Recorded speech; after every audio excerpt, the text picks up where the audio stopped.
నిర్మల్ జిల్లా కేంద్రంలోని శ్రీగిరి నందిగుండం దుర్గామాత అమ్మవారి ఆలయంలో నిర్వహించిన మహిషాసురుడు దహన కార్యక్రమంలో రాష్ట్ర దేవాదాయ శాఖ మంత్రి అల్లోల ఇంద్రకరణ్ రెడ్డి పాల్గొన్నారు.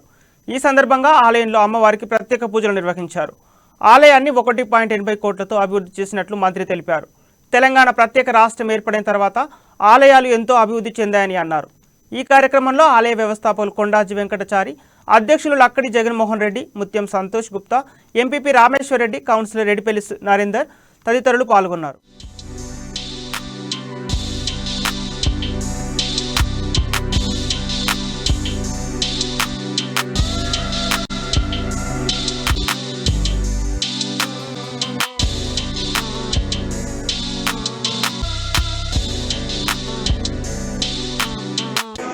నందిగుండం దుర్గామాత ఆలయంలో ఈరోజు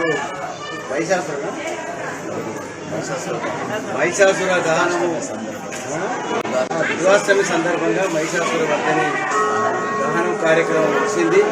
అమ్మవారి దర్శనం చేసుకొని నందిగుండము ఈ పుణ్యక్షేత్రము, అదేవిధంగా సాయిబాబా మందిరము ఒక ఆరాధ్య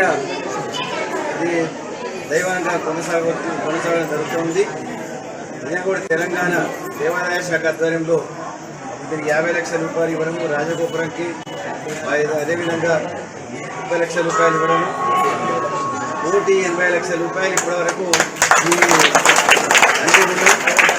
ఫారెస్ట్ ల్యాండ్తో పాటు 120 లక్షల రూపాయలు 12 ఎకరాల భూమిని, అటవీ శాఖ భూమిని ఈ యొక్క దేవాలయ ట్రస్ట్కు అప్పచెప్పి దానికి ఆల్టర్నేట్గా తాను